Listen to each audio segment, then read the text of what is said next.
Sleep. Go sleep, go sleep, go sleep, go sleep. Go sleep.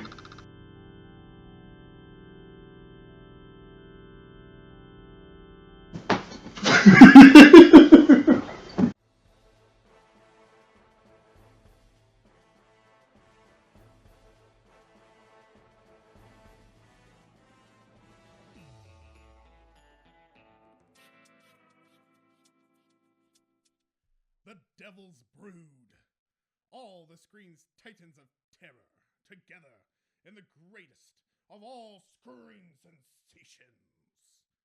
After escaping from the asylum, the deranged Dr. Niemann and his loyal hunchback assistant, Daniel, revive not only the evil Count Dracula, but the Wolf Man and Frankenstein's monster as well, all in order to exact revenge upon their many enemies. Welcome back to Entertainment Rebooted, specifically another episode of Cinema Revisited, the Universal Monster movies, where we're going to watch all the classic Universal Monster movies. We talk about the good, the bad, the ugly, and the iconic, and perhaps a little modern twist that we would have on these classic tales. Tonight's film was none other than 1944's House of Frankenstein, starring none other than the uncanny Boris Karloff and Lon Chaney. I am, of course, joined as per usual by my esteemed co-host, DJ. Hello. All right, DJ, before we get in good, bad, ugly, iconic, let's get into a couple more details of the plot and then get into it. How's that sound? All right, sounds good. All right, take it away. So you kind of give a rundown at the beginning there, but the main plot of this is it shoves a whole lot of things into one film that's somehow shorter than the other films we've watched so far. So there's the it starts out with the Mad Doctor who's in an asylum, locked up for experiments that he's done, and him and his hunchback assistant are trapped in there, and they escape the prison and then go after, they go on a rampage, killing everybody. They find a traveling showman who they take out, who has Dracula's body, revive him, use him to get rid of some of his enemies, then betray and kill him, I think is what happened. Well, so what happened is that they gave him all the means to survive, but too late. So Dracula, after killing the professor's enemies, goes and gets in a high-speed carriage race, like high-speed carriage chase, and Karloff gives him his coffin so that he can get in there before the sun rises, but he just gets to the coffin and dies because the sun rose. I wasn't sure if he just didn't make it in time, or if he just didn't make it. Okay, yeah. So I was like, did he not make it in time, or did they betray him and lock it? But I couldn't. Maybe both. I don't know, but he dies, and then they move on, and so the first half of the film is like that, and then it's like a mini movie, it's right? Like and then it has a complete arc and finishes. And then there's a second movie after that where he goes and finds the Wolf Man and Frankenstein from the last film, and the rest of the film takes place with him promising to help them but actually betraying everybody he knows, and then everyone kills everyone. That's true. Everybody's dead at the end. So the Wolf Man, there's a gypsy girl who the hunchback Daniel picks up. Daniel, right? Daniel does pick her Daniel, up yeah. because Picks her up, and then she ends up falling for Lon Chaney, for the Wolfman. I mean, who doesn't? Right, and then it causes a little bit of love triangle, but he is afraid he's gonna kill her. Gives her silver bullets. He fatally wounds her. She shoots, fatally shooting him. So they kill each other. Daniel is heartbroken, so he kills the professor because he's mad at him for not doing what he promised that she thought would have solved all his problems. Right, and then the monster, because he promised Daniel he was going to fix his body using Dr. Frankenstein's formula. Yes, which she didn't do, or even to fix lunch. He was just and so he kills the doctor. Then the Frankenstein's monster then comes back to life and then kills Daniel. And then takes the professor and then walks into a funnel and dies. And then that's the end of the movie. This movie is just it's so rapid fire and it's so weird. It's literally like, think about this. It has a full classic Universal monster movie arc in the first 30 minutes. Yep. You're introduced to the love interest, her husband, the family, the drama. The man escapes. The monster is revealed to be Dracula. And then literally Dracula dies as the sun's rising and we're left with the two lovers at sunrise embracing each other. And then it starts a whole nother movie, which is the sequel to Frankenstein Meets the Wolf Man for no reason. Yeah, pretty much. And Well, then everybody dies. We got to get into it because I'm going to go off the crazy now. All right, good.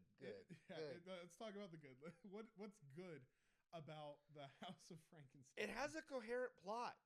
One of the problem we've had with like I was kind of setting the bar low, but honestly, the last like 6 films we watched in a row don't have a clear plot. You said the first half of this film has a clear beginning to ending plot. Mad Doctor, he has clear motive. You understand what he wants. He gets what he wants. He uses Dracula to do it. Dracula ends up dying and he moves on his way. The love interests, they have that where a lot of the Dracula films, the Frankenstein films, the older films where they had like a family, a husband and wife or fiancés who are like, dragged into this mess, but then manage to get out in the end. The lovers almost always get out in the end. They do. They make it out in the end, and it gives a full circle conclusion. And then there's more movie after that. And then you have a whole new plot. You have a whole new plot. Like if you just skip the part where like the caravan was Dracula, you still have a full plot. Yeah. The thing is, the problem is the first half of the film is a complete beginning to ending plot. Yep. Runs perfectly smooth from beginning to end. The flip side of that is that after that point there's another film, but it doesn't work standalone. It requires what happened in the beginning to make sense. Yeah. The motivations and everything, Doctor, because he talks about Frankenstein. That was the original motivation in the beginning. Yeah, it was. But then it almost is like a perfect little. He goes to get Frankenstein, but gets caught by Dracula, and that changes the film. It's like a little bonus mini episode. Yeah, it's a movie that has its prequel installed into the movie. It's almost like a television movies. series Yeah. where like it has like the main plot, but then filler in between episodes, like Burn Notice or thing where like the overreaching plot is for him to get his spy status back, but each individual episode has its own mini plot. That's how most shows like that work. Law and Order, things. Each individual episode has an avatar, mini episodes that have small plots that are completed, but there's a main overreaching plot. Yeah, that's my good and my bad. I know we do this a lot late, but that's both. That knocks out 2 for me, because the good is the clear, concise plot of the beginning of the film, but then the bad is the fact that it tries to tag on this other thing that by itself is interesting, but it wraps it up too quickly. Mm-hmm. Because it spent so much time on the side plot, which was really interesting. If the movie had ended with him driving off, I'd have been like, oh, okay, I get it. His plot was to go get Frankenstein, but it got derailed. This is the real story. Yeah. But no, they still continue onward. And from that point on, it gets a little... They add so many more characters and so much more, and it gets a little wild. Yeah. Let me think. Good. I have to say the acting from Karloff and Chaney work off well together. Karloff is probably the best actor in the movie. Karloff is amazing. Like, he plays his character very well. He's very believable. He's menacing in the right tone. He comes off eccentric and crazy enough and threatening enough. Like, literally, our first introduction to him, he is extremely threatening. Yes. And it's believable. Violent. Very violent. Very violent. He's very violent, and he's cruel. He's manipulative. He's mad. He's the Mad Doctor. Mm-hmm. So I would say that Karloff is very, very well cast, and he plays his part very well. And Lon Chaney always plays Larry Talbot very well. Yes. So whenever he shows up, he's still a very consistent character where he's just like, listen, I went looking for Dr. Frankenstein. He was already dead. And then this other doctor was more interested in Frankenstein's monster than actually helping me. I just wanted to die to begin with, and now he's back to this depressed, like, I must die. because He I'm cursed. he's the what actually makes his character work so well is he is like the nicest human being on the planet. He's a little naive and a little kind of creepy a little bit because he's very naive and very like innocent. Yeah. But that's it. He's naive and innocent and the perfect person to become the Wolfman because it's such a dichotomy. And the thing is that it's like every time he plays this character, he gets like another ability to kind of show how pure-hearted Larry is. Because one of the things we talked about in the original Wolfman is that, yeah, he can come off as like a very good guy, but a very suave guy. But he doesn't always come off as like pure intention when it Yes. comes to like women and things like that. In the second movie, when we get him, he seems more innocent, a little bit more naive, and he's playing it a lot more gentler. Where it's like there is this dichotomy. In this third one, we get another iteration, and he comes off very much more naive and like I don't want to die, but it might be best if I die. Right. And it's interesting. Every time he plays the character, he plays it well. So that's good. Karloff, Chaney, and whenever they work off of each other, it works very well. Bad. I hate to say it, but Dracula. Yeah. I really liked that. Even though I liked the yeah. plot of it, the character was rough. The character was rough. As much as I liked the actor too. And the thing is, I liked the actor. I thought that. I think I actually said it when we watched. So he plays the priest in the last Mummy movie we watched. I think I said when we watched that Mummy movie, I was like, he comes off more like he'd play a very good like Frankenstein's monster because he looks very offsetting, but even maybe like a Dracula because he's kind of suave. So when they cast him, I was like, okay, that's an interesting cast. At first, I didn't recognize him, but once I did, I was like, okay, that's an interesting cast. It's an interesting choice. And then he doesn't play it well. He does it almost silly over the top rather than uncanny. Bela Lugosi's Dracula, it can be a little silly at times, but it's uncanny and a little uncomfortable though with its silliness. His was just goofy. And the bat and the special effects were also goofy. The bat and special effects were awful. But the thing is that that's compared to the original Dracula, where it was a rubber bat on a stick, and that looked better and more convincing than this. Or even Lon Chaney's bat. Yes. Like the last time we had Dracula was much better done. This one came off very cartoony in the shadows, and then when they show it like turning into one on screen, I had to have laughed at least. Was it 4 or 5 Lon times. Chaney, the son of Dracula? Mhm. Yeah. He played son of Dracula. He was the last person to play Yeah. Dracula. So this movie though, Dracula was. The problem is Lon made Chaney poor can't choices. play all the monsters. He's played Dracula, Wolfman, and Frankenstein, and he did a good job at all 3. But he can't play all of them in the same movie. Dang it! Well, with that attitude. Well, and Boris Karloff was in it as it was like he could have been the Frankenstein monster, but he was doing the doctor too well. Yeah. And, yeah, and so it's just one of those things where I would say it's not necessarily ugly, but the bad is Dracula. He is a lot of his sequences are a lot more goofy and laugh out loud, ridiculous, than scary or intimidating. Because there's literally a scene where they show him trying to do Lugosi's, wide-eyed stare. When they focus in on his eyes and he's trying to manipulate people. Yeah. But they don't give him this. They don't give him the band of light. It's just his whole face and his whole body, and he's standing there. Like wide-eyed, just staring at this man through an open doorway, and it is the most hilarious thing I think I saw. I could not stop laughing. He was looking like this, like he pushed his eyes like into his eye. So and I was like, what the? He's like, why? But the other thing, I can't even do it justice because of how wide-eyed he was. It literally was just like he was more shocked that he was able to open the backside door and there was somebody standing there than he was actually trying to. It literally was just one of those things of like, I'm going to break into this house. Oh shit. You're right. He's like, it's like it's just back and forth in like he opens it up and he's like, there's somebody in here. Can I help you?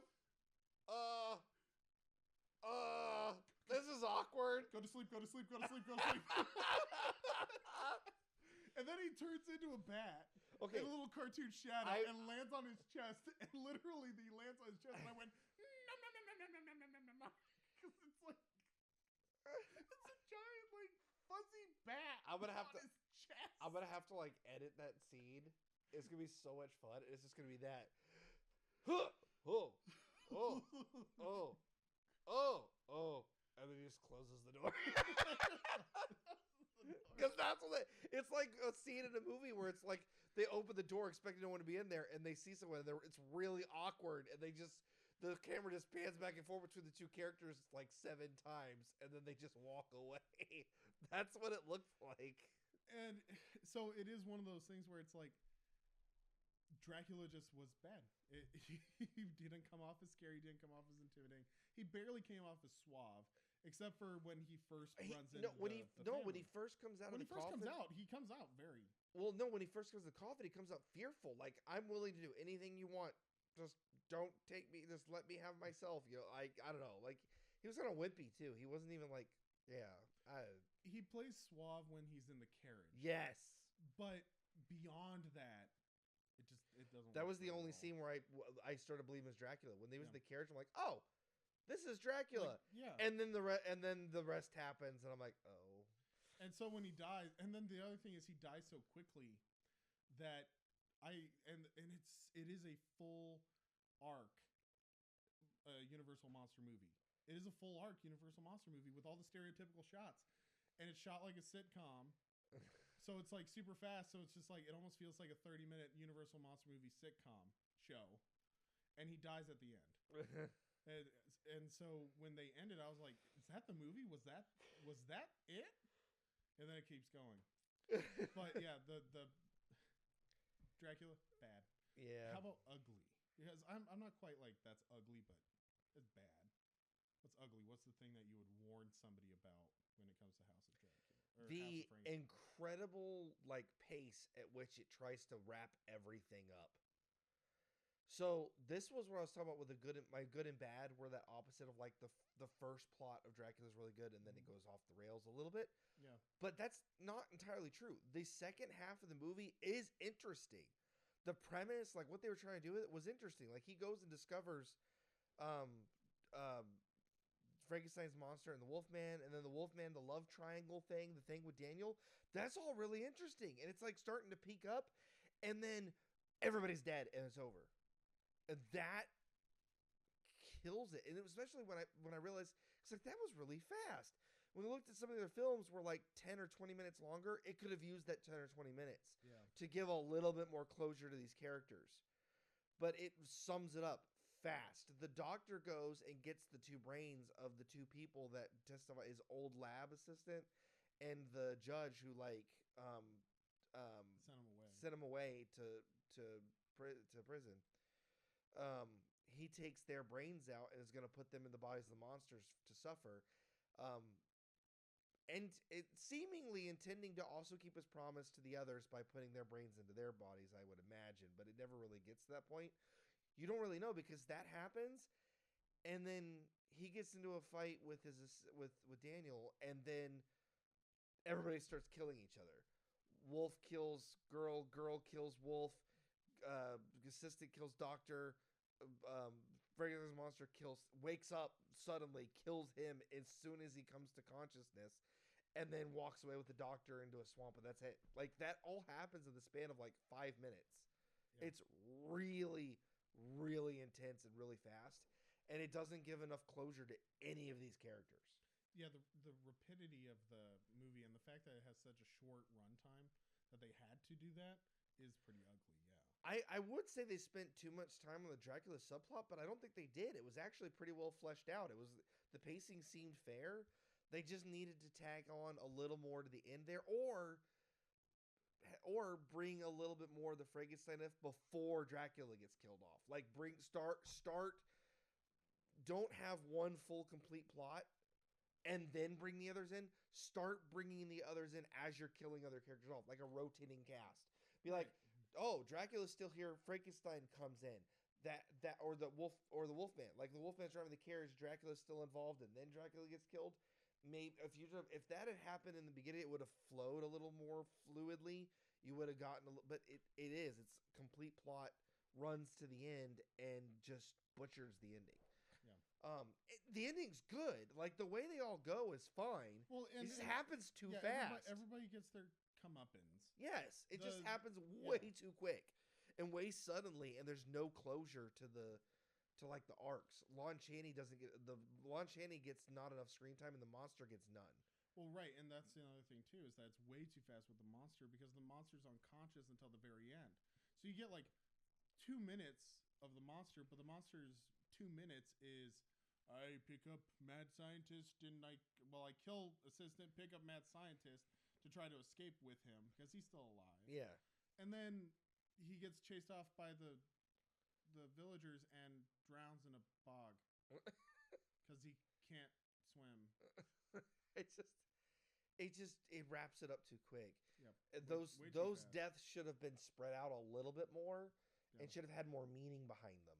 Well, The death, the wolf and the girl, that scene works really well, but then immediately before you have a chance to mourn them, 3 other characters die, and it's like, give me a chance to process this before you have everybody else kill everybody. yeah. Just way Like too I would have much even of that. taken. Well, and that's the other. Oh, that I did forget that in the summary. The hunchback and the Romani girl are like the hunchback and Notre Dame subplot. Like there's a lot of subplots going on in this film, and so to wrap everybody up like that was just an injustice to all of those characters. Yes, it really was.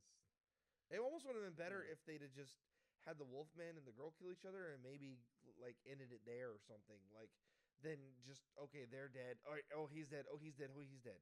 Calm down, slow down a little bit. Give me some time to process and bring in a little bit more closure to those characters before killing everybody else off. It almost suffers from what like Spider-Man 3 suffers from, too many villains. Yeah. You introduced too many you introduced too many monsters and you didn't quite give them enough time to really flesh out enough for us to really get the feeling of horror, the monster horror.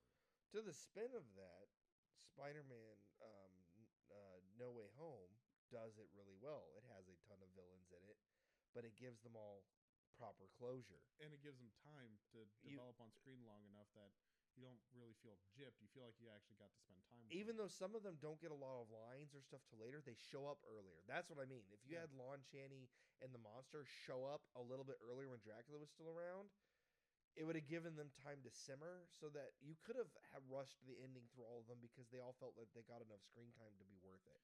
Well, right, because the thing is that it does kind of, it goes back to your bad, though, too, because the fact that they didn't introduce everybody right away, you end up with this 30-minute, like, one movie in 30 minutes, and then you end up with another movie in 60 minutes. Yeah, but Not even. No, Like, not the even. first movie in, like, 25 minutes, the second movie in 45 minutes. And the problem with that is not only are they split up that weird, the first one is a complete film, the second one relies on the other one.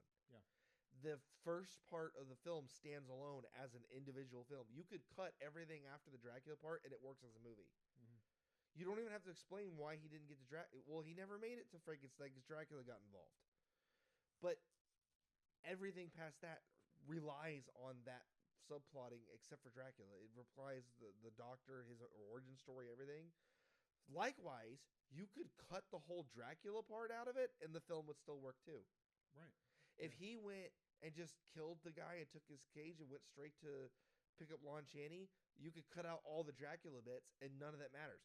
So you either cut everything after that or the Dracula part out and it works as a standalone film. That means that you have too many plots going on in your movie. If you're able to split it like that, there's too much. You should have cut one or done more crossover. Right, or you should just... Well, since it was supposed to be a different movie, sequel. Yeah. Well, since it was supposed to be a sequel to them, just cut the Dracula part out. Even though that was interesting, it would have worked better, and you would have gotten more screen time from the other characters. Yeah. But yeah, I agree with that. I would say ugly is this film has literally everything wrong with Universal monster movies in it. It suffers from everything that every Universal monster movie to this point has suffered from. It has the over stereotypical plot in the beginning. You have a whole 25-minute full-on stereotypical monster movie. Stereotypical love interest, stereotypical husband, stereotypical monster plot, stereotypical death at the sunrise, and the It does lovers feel a little reunited. phone it in, doesn't it? That feels very phoned in. And the other thing is though that this one's kind of ugly too, where that 30 like that abbreviated full overly done tropey Universal monster movie is filmed like a sitcom. So it's very hard to follow, and they move the cameras a little bit too much, and it feels like a TV show, and it doesn't feel very serious until they introduce the monster, and then the monster doesn't get enough time to actually be scary and intimidating. Because one of the things that made Dracula interesting was the fact that we actually got to spend about 60 minutes of the film with Dracula. Dracula shows up interacting with everybody early in the film. Yeah. So there's that. Another thing is that you add too many. Same thing with characters. Frankenstein. He creates the monster at the very beginning of the film, and then it's the monster going about his business. The second one has the monster show up very quickly because the other mad scientist shows up. So yeah, there's a lot of that. But then another thing that a lot of Universal monster movies suffer from, specifically Frankenstein movies suffer from, is continuity. Continuity is all over the place, where it's very hard to really nail down if they're actually connected until they reveal something that it actually is connected. And so The exact same scene from the other one when they had the dam busted. Yeah, for exactly. example, So they actually reference the dam busted, the Frankenstein's, and you have the Wolf Man and Frankenstein up in the ruins, frozen. But the thing is that we thought, because it was a Frankenstein movie, they finally had destroyed the monster, and he conveniently finds himself being saved by some weird, strange plot device thing that it makes sense that he would still be alive. And in this case, it's the second time in a row that Frankenstein has been frozen. But the continuity is so weird and wonky that literally they don't have cars, they have carriages for no apparent reason.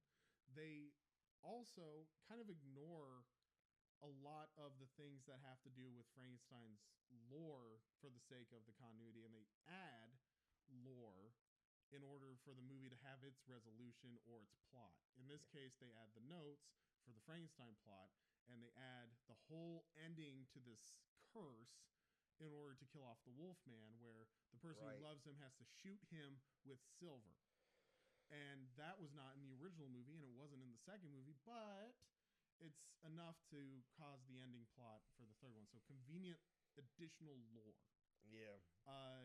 Weird continuity, weird timeline. It's hard to find out where that timeline is because Wolfman has more of a timeline. It's in the 1930s when it's filmed. They make that pretty apparent.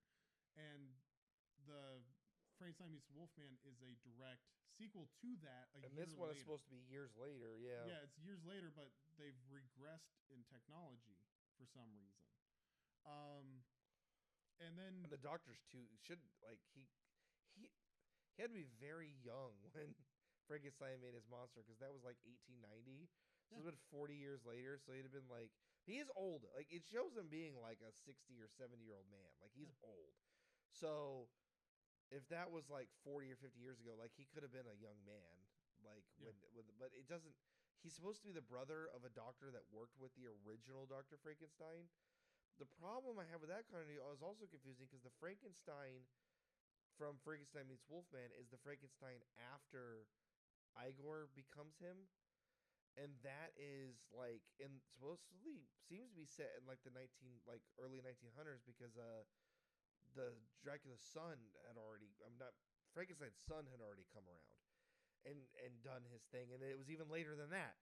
And so this was like 40s maybe or 50s. Yeah, it's like the time that's being. So it should theoretically be 1940s by the continuity we followed so far.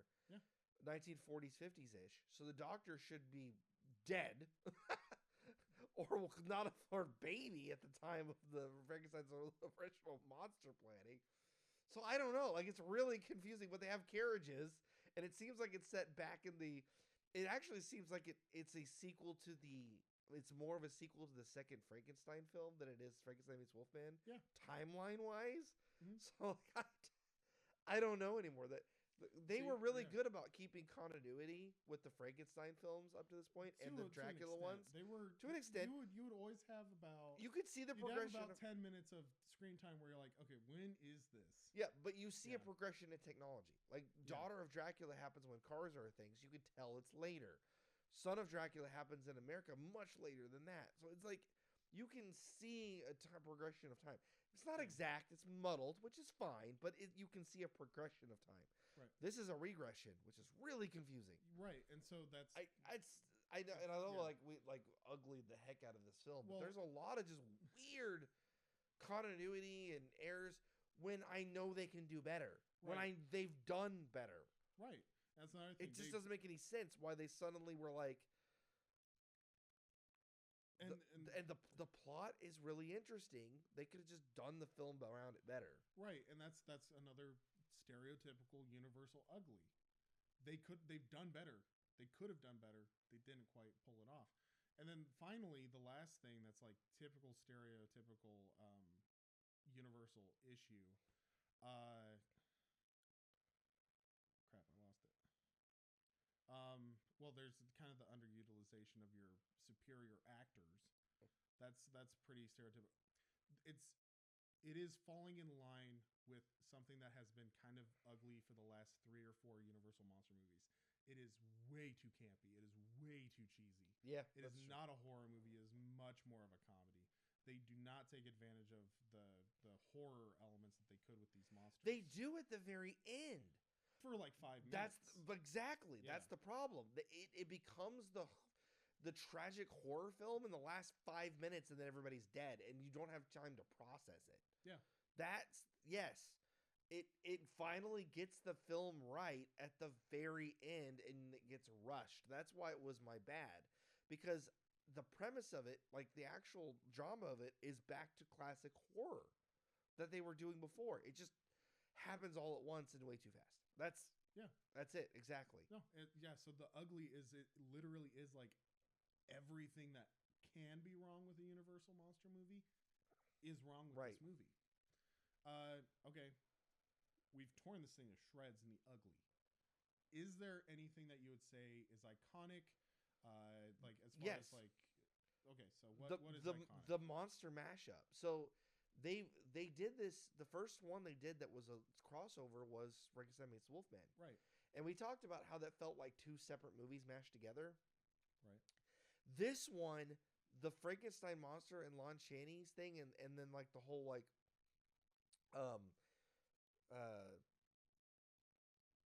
the hunchback Notre Dame kind of thing, that all works actually kind of well. They actually get these characters interacting with each other.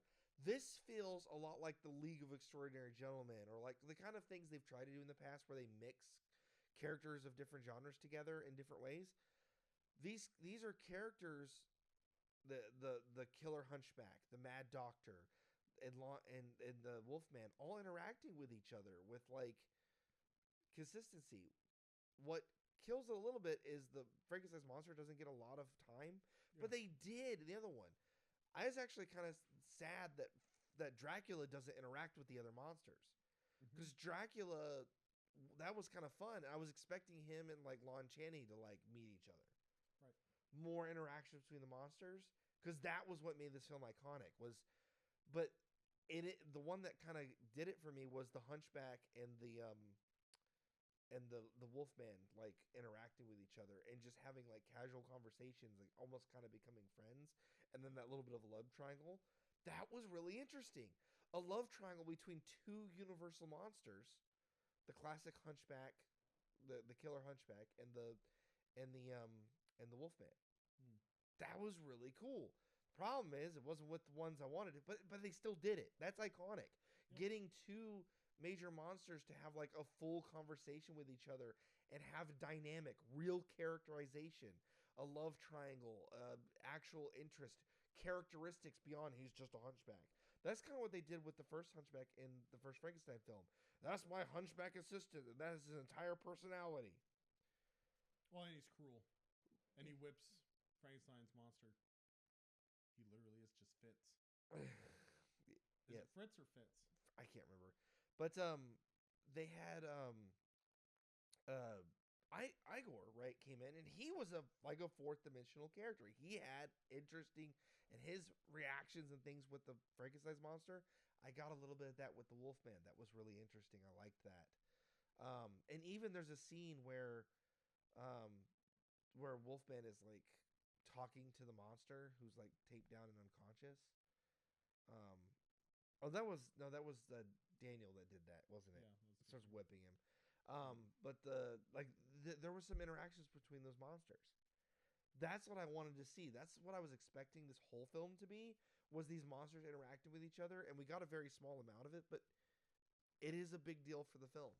And it's like Universal's first time really having two Universal monsters from different themes. Like, yes, I know that the hunchback himself is a new character for this one, but the hunchback is a lore character throughout the Universal films as like that symbolism itself. You had Igor, you had Fitz, you had the Hunchback of Notre Dame have all been done by Universal. So that I count that though in those interactions as that. Okay. That's what I put as my iconic. There's nothing iconic about this movie. Don't watch it. Oh gosh. I'm just kidding. It has a lot of potential. It just doesn't. Has a lot of potential. It just doesn't. It doesn't deliver on its promise of like a full mashup. It struggles. There are a lot of struggles with it. Things I could say are iconic, like what makes it actually worth it, or what's something that's interesting. If it helps you, I could say I was fully engaged in the film up until the Dracula died part. And then when it continued on and became something else, I was still interested but a little confused. But like I was engaged in the movie. Like it kept me engaged. Yeah. It just didn't give me what I expected when it came. Yeah, it is just it's a little disappointing for what it ended up with, but it entertained me. Like I would have watched this movie when it came out and been like, okay, like I enjoyed it. Yeah. I mean, it's definitely more enjoyable than some of the ones we've watched that were technically better. It is better than the last Mummy movie. I would say that it's better than the last Mummy movie. It is interesting to see a sequel off of Frankenstein meets the Wolf Man. It's interesting how they tie that into it. There are parts of it that are enjoyable and interesting. It is a thing where it's not a very good movie, but I guess part of the iconic part would just be the jankiness of it makes it a curious study. So if you're interested in just kind of like watching a movie and seeing like how framing can affect the way that you perceive a scene. They do framing very well, where a lot of the horror elements they have it's longer shots, they're wider out, they focus on the faces of the unstable characters. They do that pretty well, but when there's fun and light, they're able to really show like the scenes are lighter, the camera moves more actively, there's a lot more interaction with the face when they're making jokes, and it seems more bubbly and lively. On that note, I have one for you if you want a freebie. The cinematography. Yeah. They did things in this film they haven't done in any of them before. A lot more camera movement, a lot more pan, zoom, sliding camera. You have a pivoting camera. They had pivot, slide. Their camera moves a lot. A lot of the other films, even up to the last one, had a lot of still shots. They had like those zoom-ins, but they didn't have ones where like the camera zooming in and moving to the right at the same time, or zooming out while it's moving out. Almost none of them do zoom outs really, but they did that while moving the camera in Phantom of the Opera. They did a lot. They did in Phantom of the Opera. The reason I didn't think of cinematography as like the iconic is because that the tone of the original of the first part where it feels like a sitcom, a lot of that sitcom feeling comes from the cinematography. So I didn't think of it as like iconic, but now. Well, I meant iconic as in like that's the first. It's of note. It's the first time I've seen it used in the Universal Monster films, like that. Yeah, that style of camera work. Yeah, that was completely new. I noticed it immediately. I was like, well, that's different. Yeah. Not saying it was good necessarily, but it was like, oh, I've never seen them do that in one of these films. Yeah. I think as somebody, if you're going, like I said, it's kind of like a case study thing. If you are interested in cinematography and filmmaking, this movie does actually really show like how different camera movements work for the tone and how you can use the camera to establish tone. And also they are moving a lot more. They are doing a lot more creative shots. So the film editing is done very well too. When they're switching shots, they're switching cameras, and it's very clear that they had to have shot the scene multiple times. The continuity between these shots where they have to move the camera or change to another camera, done very well. Yeah. So I guess that is iconic cinematography, film editing, pretty solid. Yep. All right. Universal gives us a phone call. They apologize for blocking our movie of our review of Van Helsing. Yeah, right. So I actually forgive them and decide. It is more believable they would give us the rights to do one of their films than to apologize for that. Anyway, bitterness aside, Universal calls you up and they say, we're thinking about doing a House of Frankenstein-esque movie for a modern audience. How would you go about making a movie like House of Frankenstein? So I'd have it star Hugh Jackman as Van Helsing. Funny enough, that actually is almost like kind of what I expected for this movie, was like more of the character crossover, like that one. Just not obviously that style, but similar to that. But I will say, okay, so here's how I feel about this film, like being me modern. I liked the premise of it. What I would do is I would take it exactly how it went with like the Mad Doctor. The introduction to his character is perfect. He's already in prison, and he's just like formulating his mad plans to like get out. His escape being facilitated by a lightning strike, I would change. I thought it was an earthquake. The lightning struck, but earthquake broke the ground, I thought. But yeah, like he could use his brain power to get out of there. But how he escapes doesn't matter as much to me as what he does once he gets out. My main way I would make this film is I would make it where he found the Dracula character, but he doesn't revive him immediately. Sorry, when you said using his brain power to escape, I immediately thought of him just like, think! Brain blast! Oh, gosh. Jimmy Neutron. The entire film is him trying to revive Frankenstein's monster. Evil and his hunchback is Carl. Evil Jimmy Neutron would be an interesting take on that. Yeah, no, but, and Daniel's Carl. Right, Carl. No, I would say they get the Frankenstein monster. He kills the guy who runs the vent, and he uses that as cover. He doesn't get Dracula open as quickly. Before he revives Dracula, he brings Lon Chaney in first. So he gets the Wolfman. Wolfman is the first monster he actually gets revived with the hunchback. So that part happens before letting Dracula loose. And here's why I would do this. I would have that happen, and then he thaws them out. The Frankenstein's monster and Dracula are sitting in the back like unused, and you have Lon Chaney and the love triangle thing. All that starts to get developed. He revives Dracula to get revenge, to use as revenge on some of the guys, and releases. He promised to release him, and he lets him his own accord. And Dracula's fate is left unknown while you're focusing on Lon Chaney. Dracula's a background character. He's just used for revenge, just like he is in this film. But instead of him getting shown dying, he just disappears off the screen for a bit. While he's focused, he just gets hyper focused on the monster. He goes through his process of reviving them.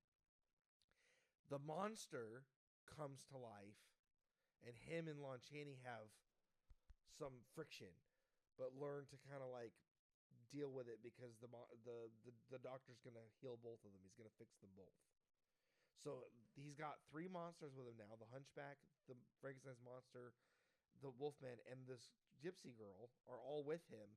And there's the dichotomy, the differences of the characteristics. You get the House of Frankenstein feeling. Them all trying to get along while they're just trying to get their own, what they want covered. The girl wants to be with the Wolfman. The Hunchback wants to be with her. The monster just wants to serve as master and be fixed so he can be maybe intelligent or speak again. Whatever it is that he might want. And the wolf wants to be cured. And so they all have their own motivations, their own intentions. There's a little bit of drama back and forth between them. And Wolfman kills like he did. He loses control. the house starts to kind of fumble and fall apart. They realize the doctor may not be able to help them, and they get angry at him. But before stuff gets really well, Dracula shows back up in the town and is causing a ruckus. And so Wolfman now has the chance to redeem himself. And he tries to take out Dracula. And in the meantime goes Wolf and accidentally kills the girl. So he's the one who takes out Dracula. But in the meantime, he kills his love interest and loses control. She ends up having to take him out. Daniel comes in distraught. And they've all had more time to have a dynamic, so they all know each other. Like, Daniel may be jealous that she likes him, but they're friends, so he's respectful of the relationship. Like, you know what? She likes you. I'm not going to get involved. I'm not going to get in the way. We're friends. Well, now I've lost both my friend and my lover. I would have rather her lived with him than die. So now he's distraught. He then goes to the doctor and tells him what happened, and the doctor is just callous towards him.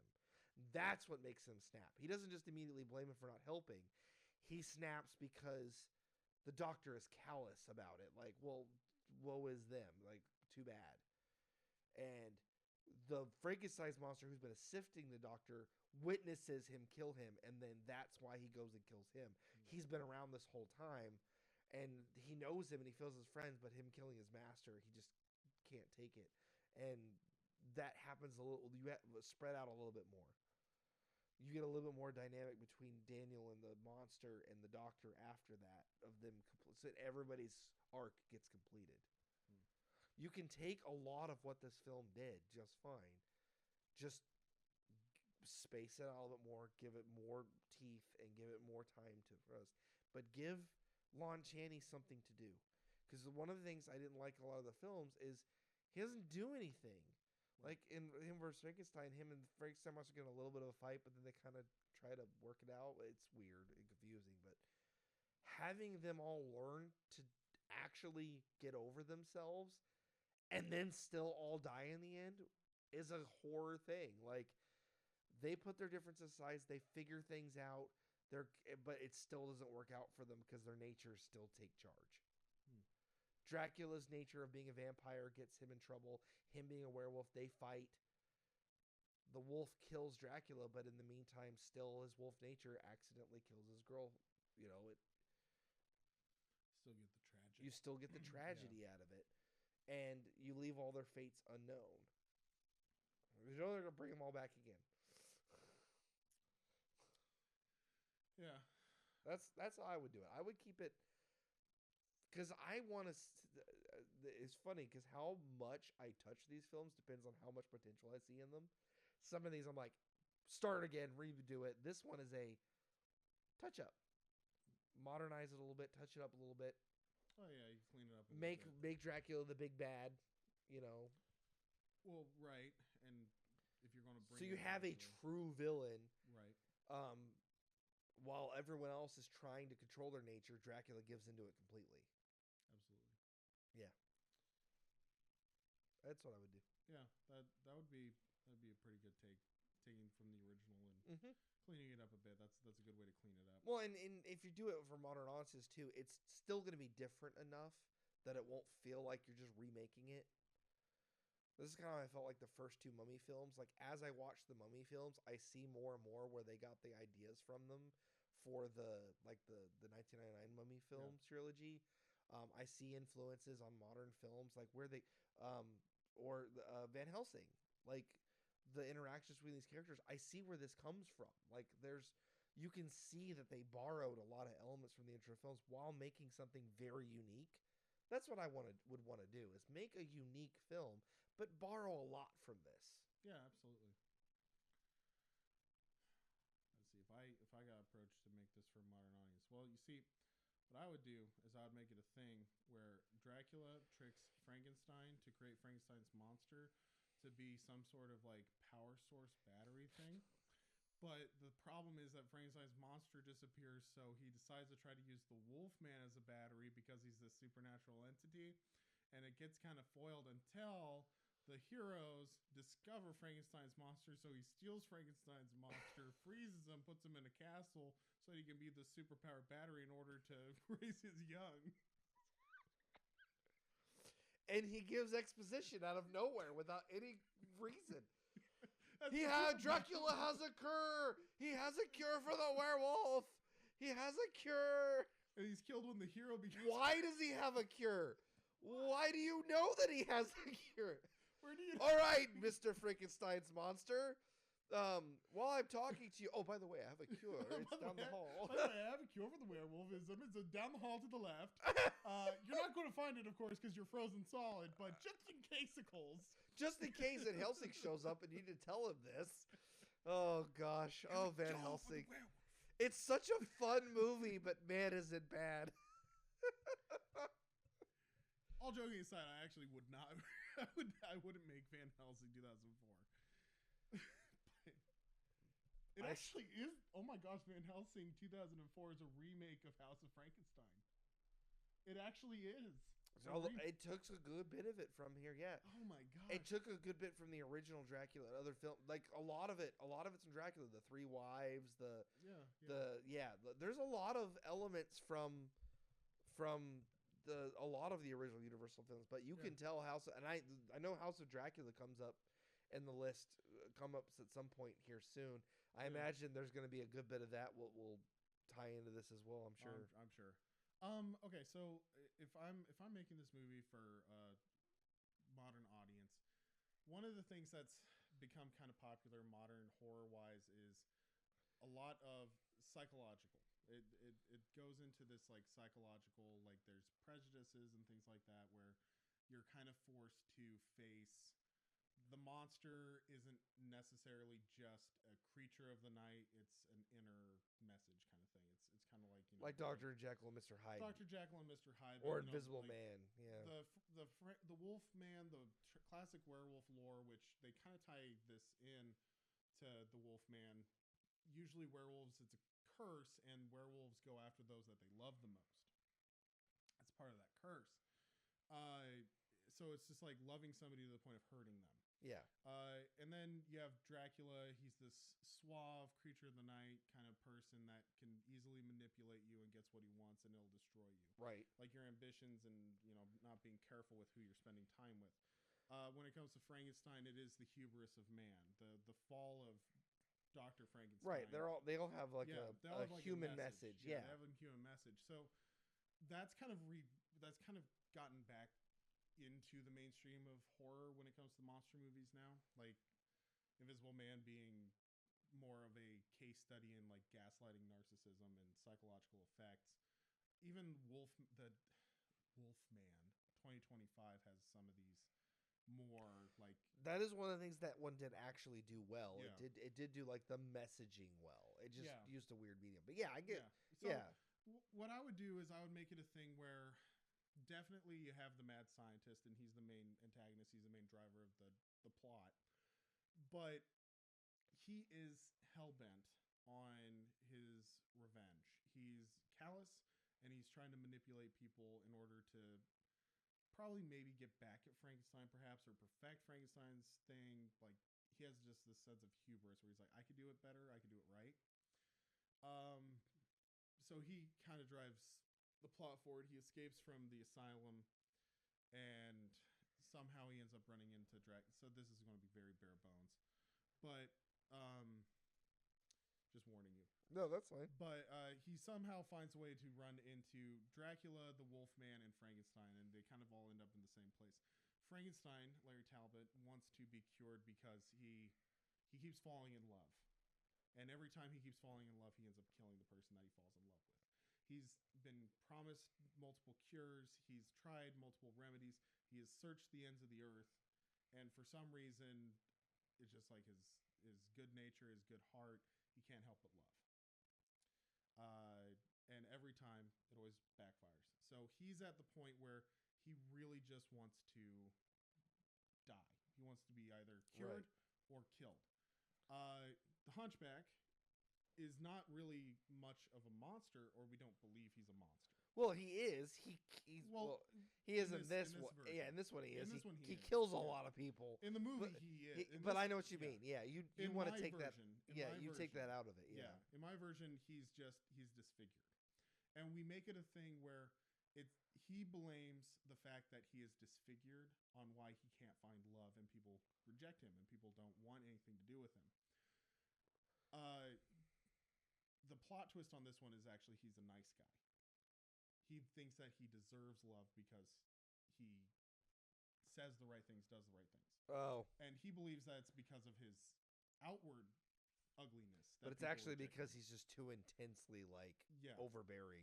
He's intense and overbearing, and he expects too much for what he's actually doing. I was nice to you. Why don't you like me? You should like me. I know. Yeah. Yeah. Dracula is somehow the Mad Doctor thinks that he has control of Dracula, and he's using Dracula to not only just enact his revenge, but give him cadavers. So Dracula is draining people of blood and giving him the bodies, so that he can actually create Frankenstein's monster. That was the one thing I liked that too. The reason that I also wanted to make him like more of a plot point is Dracula being so easily used. I didn't like that. I like the idea of Dracula being way too clever for that. Yeah. And him pretending to be used but actually being in control. Yeah. And yours sounds like it would do that really well. Yeah, so he's either fixing and perfecting Frankenstein's monster because he thinks he can do it better, or whatever other thing is going on. And he does make a deal with Daniel early on where Daniel's like, I just want to be released from this body. I'll do anything just to be released from this body. Give me anything that you want.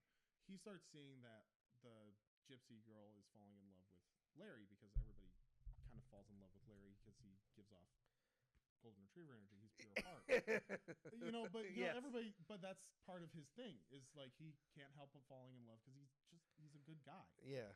So the gypsy girl is falling in love with him, even though she may have met Daniel earlier. So Daniel's like, the only reason that she's not with me, because I'm just as nice as Larry, and he thinks that it's because Larry's nice, not because Larry's good when he's not the Wolf Man, is because of his looks. So he makes a deal with the doctor and says, let's talk about not curing Larry. Instead, put Larry in my body where it's not cursed, and me in his body, because then she'll be with me, kind of thing. And maybe the curse follows Larry's brain, or he follows his soul, because there's no reason why I should have this Wolfman thing. And so what ends up happening is they find out that part of the curse thing too is Larry entrusts the girl with the gun and says, perhaps my curse, if it's reversed, is cured in the case of instead of me killing you because I love you, if you truly love me, if I go after you, you will kill me. Right. And so he gives her the gun and kind of tells her the whole thing where he's like, I'm entrusting you with this, the reason that I don't want to hurt you because I love you. So what ends up happening is that trying to wrap all of my pieces together. The doctor is betrayed by Dracula. Dracula has his own plans. He has his own thing, and he sends the mob after him because he's suave and he's convinced people. And he's like, he has bodies. He has so many bodies in his basement. If you just look, Dracula would be the one that would could turn the entire place on anybody else because he's just so clever. Yeah, he's clever. He's coming off very smooth and aristocratic and things like that. He's gaining the trust of the people. Even though he shows up only in the evening, he is showing up in places of prominence, and he's using his count, training and things like that in order to kind of garner the people's trust. So he turns the town on the mad scientist, as the mad scientist has perfected Frankenstein. Right. And after he's perfected Frankenstein, he makes that deal with Daniel, the hunchback, and he lets Larry know, hey, perhaps this is a way to cure, your werewolfism is we'll just remove you from this cursed body and we'll destroy the body. Kind of thing. Right. We'll destroy the body, but it'll take you a moment to recover. And so he takes Larry and he actually, maybe he even destroys Larry's brain, so he's finally at rest or something. You don't necessarily have to transfer him into Daniel's body or anything, but you could if you want a happy ending. And they put Daniel's brain in Larry's body.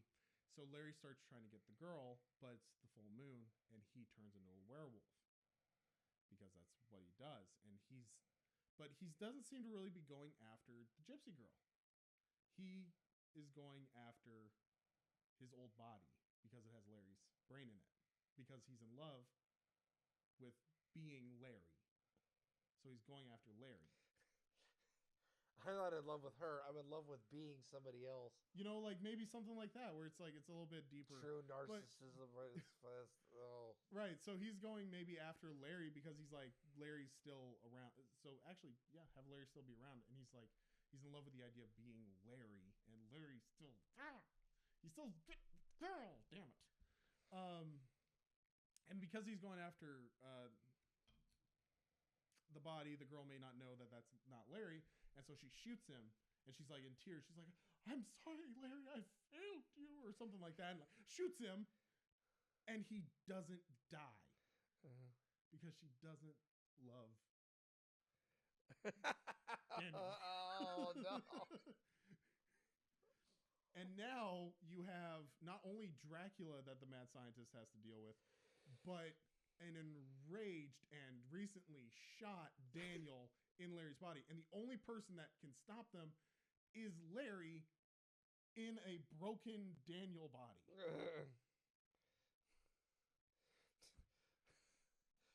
This thing's got convoluted as all heck, John. I don't know. It's just it's Okay. it's such a complicated plot, but I think that would just be fun. That would be like a more like goofy take on it, but also fun take where it's just like nothing. Like they actually go through with it. That's the one thing I was actually surprised about in this film. They didn't go through with it. In all the other films where they do like the science stuff, they actually start going through with the experiments. Yeah. He started it, and then everybody kills each other before they finish. So those two brains of those poor fools are just still sitting there in those things, just like bubbling. They're boiling over. Because everybody else is dead. Soft boiled. That was why even have that part in there. Like it's like nothing. Like you literally like like they get to where you think they're gonna start doing the experiments. Because in the last Frankenstein movie, they actually move Igor's brain into the Frankenstein monster. They succeed in getting his brain in there. Right. That actually happens. In all of the Frankenstein ones, that happens. In this one, they stop before anything actually gets done and kill everybody. I was expecting them to go through with the experiments. And in my movie, they would. The problem is that I'm having a hard time with this, and it would probably just need a lot more editing and ironing out. I think that my ideas are there. It is a thing where I do believe this fully. When you have too many interesting characters, or you have too many villains, or you have too many potential plot hooks, your film will suffer. Well, that's part of the problem of this film is that there's no real clear villain or like there is. The Doctor is a villain. The Doctor is the villain and the protagonist. The villain is the protagonist of this film. The problem is that there's too many other main characters that have real character. Heck, the love story. The husband of the wife has like a full arc. Like he has like full backstory, full character development. Well, they all do. She has character development. Then there's the love triangle between the Lon Chaney and the hunchback and the girl, the Romani girl. All of this stuff has real interesting characteristics.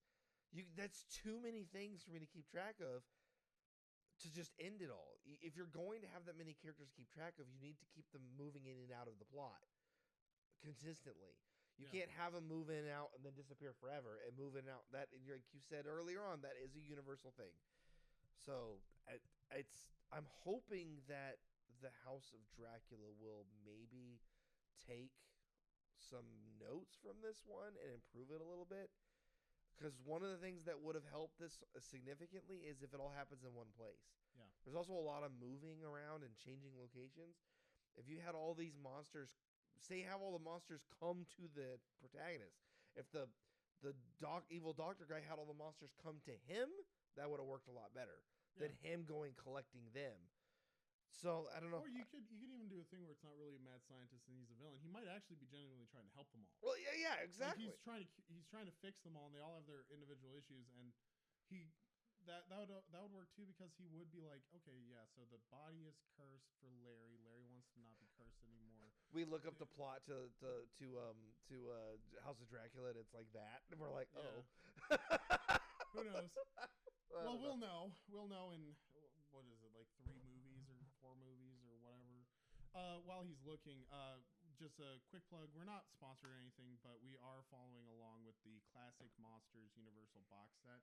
It has all of the classic Universal monster movies, starting with Dracula in 1931, and I believe the last movie is 1955's The Creature Returns?